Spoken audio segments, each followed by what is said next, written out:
Hello, everybody. I'm Chris Provost from Provost Park Pass. And by now, I think everybody knows, they've heard the big news of Bob Chapek being ousted and Bob Iger coming back in as the CEO for Disney. And I've had some time to kind of process this, and I'm going to give you my top 3 predictions of what's going to happen now with Disney. Now, keep in mind, these are my own predictions. I can't see the future, but I will say this. Before I started YouTuber, I haven't always been like this goofy YouTuber. I actually worked about 20 years in the business world, and I felt like I have a very successful career there before I finally put that away and became a YouTuber. I'm going to take my experience as working in the business world and talking about and applying that here to what I think Bob Iger is going to do now that he's in charge of Disney. I think there are 3 significant things that are going to happen. First, we need to talk about this. Some of you might not be aware of this. On November 10th, and the reason I know it's November 10th is because I thought it was incredibly poor timing. That was like the release date of Wakanda Forever, Black Panther Wakanda Forever. Bob Chapek sent out an eternal memo. And in this memo, he said that that first thing was there was a hiring freeze. That there was a hiring freeze. You could not hire new people. Number 2, no more travel. That if you had a job that required you to travel for Disney, that was no longer in the budget. And number 3, they were going to do what was called a reduction in force, also known in the business world as a RIF. Really, that's just a euphemism for saying mass layoffs. And the reason companies do that time to time is that it is the easiest way to get an infusion of cash that will affect the bottom line. And what had happened prior to November 10th is they had the fourth quarter earnings call, and it was dismal. It was one of the worst fourth quarter earnings call in the history of Disney. The stock were plummeting. People were very angry. There was a call for Bob Chapek to be fired. And he immediately sent out this memo. And I think that this was his desperate attempt. What he was trying to do, he knew if he did this huge reduction in force, a RIF, that would give a big infusion of cash because you don't have to pay people now. So you have this money that's on your books. That would bump up the stock price. But what happens in that type of scenario is you have 3, maybe generously to 6 months where you have to find another revenue stream in to keep maintaining that. And I think that this was his desperate attempt. And he sent this memo out on November 10th, which is a Thursday. The morale just plummeted. And I think that was poor timing on his part because that was right when Marvel was releasing Wakanda Forever. People should be hyped. Disney should have been hyped. The movie is successful. It's an amazing movie. And why this is happening, all of a sudden I get this email saying there's going to be a huge reduction in force and the morale kind of plummeted. It was poor timing. But I think Bob Chapek was panicking and trying to come up with something quickly. I think the board kind of saw through that, and I think that they had Bob Iger go in and become the new CEO before Bob Chapek could actually act upon that memo. So my first prediction that I think Bob Iger is going to do, number 1, is I don't think there's going to be this big, huge rift. There's not going to have this big reduction in force. I think Bob Iger is a smart and business savvy person, and that he knows that if he comes in and his first order of business is mass layoffs, that the morale's going to go down, and that's not going to look good for him. He's going to try to protect the cast members because he knows if he has the cast members support that he can do a lot more. And so I believe my first prediction is this reduction of force is probably not going to be happening. He's going to try to find other ways to help with the company rather than doing this. And I think the board is aware of that. That's why they probably put him in there because they wanted Bob Iger in before Bob Chapek could enact this plan. And so I believe that that's the first prediction is that this reduction of force is probably not going to happen. Or if it does, it'll be very minimal. That is, keep in mind, this is just my prediction and from my business experience. The number 2 prediction that I have, I think that Bob Iger is going to go and take a look at is Genie Plus. Now, here's the thing that I think Genie Plus is not, I don't think Bob Iger is going to make any rash or emotional decisions. He's too good of a business person. He's going to surround himself with people and hear the truth of everybody. He's going to look at it and he's going to make course corrections. So I don't think anything's going to be happening immediately. Like, I don't think like tomorrow we're going to hear all of these things. It's going to take a little bit of time, but I think he's going to be looking at everything to try to go ahead and recorrect the course. Here is a massive difference between what I believe is Bob Iger and Bob Chapek. Bob Chapek is a business person, but not necessarily a visionary. Bob Iger is a visionary. And I think Bob Chapek, he really believed in the streaming platform. I think he believed in the movies. But the one thing he didn't really seem to care as much about was the theme park experience. And I think that really, I really think that is a trickle-down effect. I believe that if a person goes to Disneyland or Walt Disney World or any Disney park and they have an amazing experience, we'll say a magical experience, They want to continue that on when they go home by going to see movies, Disney movies, Pixar movies, Marvel movies. They want to buy Disney merch and give it to their children. They want to go to sing-alongs. They want to see like the Disney on Ice. They want to keep capturing that Disney magic. But if they go to a Disney park and they don't have a great experience, then when they come back, I think they're less likely to keep purchasing or supporting a Disney brand. I think that Bob Chapek didn't quite understand that. I think Bob Iger absolutely understands that. And so he's trying to make sure that I think he'll make it sure when we go to the Disney theme parks that we're having a really good experience. So that brings us back to the Genie Plus. The Genie Plus, we know through statistics, over 50% of people are purchasing Genie Plus when they go to the theme parks, but they're not leaving satisfied. They feel like they're spending money, they're frustrated, they're using their phone all the time, and they're not leaving like, this is the most amazing experience. And that's causing a negative connotation and negative feelings, and Bob Iger does not want us to have that.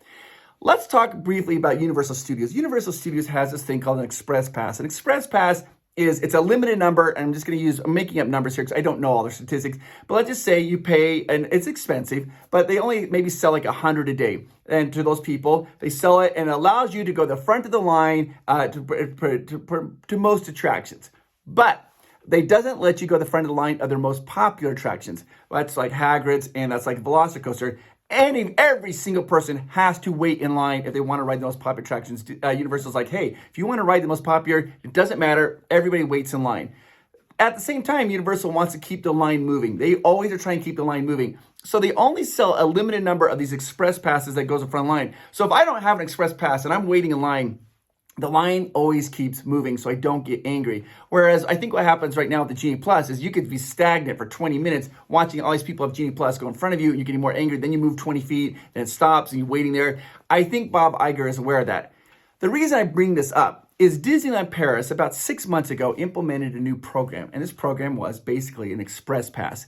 They were selling 250 of them in a day, and this allowed them to go to the front of a line of the attractions. It was so popular that they upped it to 5. They were selling 500 of them in a day. Right now, they're currently selling 1,000, and they are selling out. They only sell 1,000, and once they're sold out, other people can't buy that, so they can jump to the front of the line, and it allows the line to keep moving. I believe that eventually that program is going to come here to the United States, that they'll have a limited number. You won't have to use your phone as much. You just purchase it. You don't have to be on your phone the entire time. It's not complicated. You go to any attraction that you want to go to, and you just show your pass, and they let you go to the front of the line for that particular attraction, and the line keeps moving. So my second prediction is that they're going to have a overhaul of Genie Plus, and I think it's going to come from Disneyland Paris, and they're going to bring this here to allow us to have this kind of jump to the front of the line. Universal Studios calls it Express Pass. Disney will come up with some cute little name. And I think that would be my second prediction, because it doesn't leave people feeling bad. You don't purchase it and feel bad. You actually purchase it and you feel really good. And even if you don't purchase it, you still feel good about your experience in the park. And that is important to Disney. They want to recapture that magic that people are having. And so I believe that's exactly what they're going to try to do with the Genie Plus. So that would be my second prediction, is a revamping of Genie Plus. They're going to have this. They're going to have a limited number. Now, keep in mind, this is pure speculation on my part. I'm just using from what I could tell from what Universal Studios is doing that's been successful, and also how Disneyland Paris is what they're using is being successful, and how they can bring that over here and have a really quick win in the theme parks. Now, the third prediction that I have that's going to happen, that I think is going to happen, is the reservation system. I believe a lot of people are like, yay, the reservation system is probably going to be gone. I don't know about that. Oh, before I get to the third prediction, can I just say this? I would like to hear what you think Bob Iger is going to do. Put that down below in the comments down below. I'm curious. I will read your comments, and I'm curious because maybe I missed something, or maybe I overlooked something, or maybe I didn't think of something all the way through. I really appreciate your guys' insight, and so put the comments down below. And if you could you hit that like button on this video? And I'm going to be doing more videos on this particular topic for the next couple of weeks.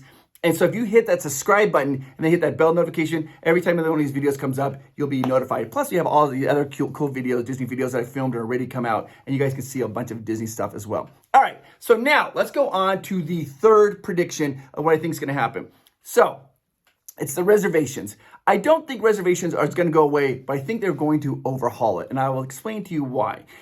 I have some friends who work at Disney World, and their job is quite hard. Is they every day they have families that come to Walt Disney World. They don't have a reservation. They didn't realize they had to have a reservation. They have a family vacation. They're from Wisconsin. They get down there, and all of a sudden they can't get into Walt Disney World because they don't have a reservation, and they get turned away. That is a really negative experience. And do you know where they're going? They're going to Universal Studios. They're like, fine. And the dad's upset. Like, I can't believe we spent all this money. We can't even get a park. So they look around. They're like, oh, Universal, no reservations. And they go to Universal, and they're having these really positive experiences. For the first time in history, Universal is outpacing Disney in Florida. People are making their vacations, and they're going to Universal Studios first, and then tacking on 1 or 2 days at Disney, where it used to always be the reverse. People are always going to Disney first and tacking on 1 or 2 days for Universal Studios. And I think Disney wants to recapture that population. The way that I think they're going to do this is I think they're going to get rid of reservations for people who purchase tickets.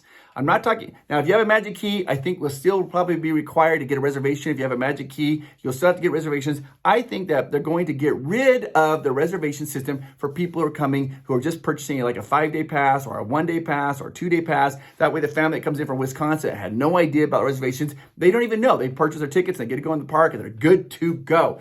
I think that they're going to make some major revamps on the reservation system, so they're not turning people away and people are leaving with bad feelings. They don't want that. That's not Disney-esque at all. I think that if you don't have a magic key, that the people will probably be able to purchase tickets. That would be my third prediction I think that they're going to probably do, that Bob Iger will probably do within the theme parks. Now, again, I have to restate this. This is 100% just predictions, speculation on my part. This is just me speculating, looking at business models, coming up with ideas, what I would do, how I would try to increase brand awareness, what I try to do to make people have a positive image of Disney. These are things that I would be doing if I was Bob Iger. So these are my predictions. It'll be kind of fun to see in the next couple of months how many of these predictions come true. Maybe some of them, maybe none of them. I'm not exactly sure, but this is what I would do. Again, put it down in the comments down below. If you had the magic wand, if you were Bob Iger, what would you do to increase the experience at Disney? Now, keep in mind, a lot of us are like, oh, I'd make everything free. That's not a good business model, right? That's not going to work. It have to be profitable. What would you really do if you had the chance to make the company better, and how would you do it? Put it down so I can read this, and then I'll take some of those comments, and we'll just maybe discuss that in another video and I'll go the pros and cons, like this is a great idea, here's why it might not work, or here's why it absolutely would work. And I love your guys' influence and comments down below. It'd be positive. You guys are awesome. I want you guys to know that I hope you have a happy and safe holidays. My name is Chris Provost. You're watching Provost Park Pass. Please hit that like button and hit that subscribe button. And those were my 3 predictions of what I think is going to be happening here at Disney. You guys have a fantastic day. I'll talk to you later. Bye-bye.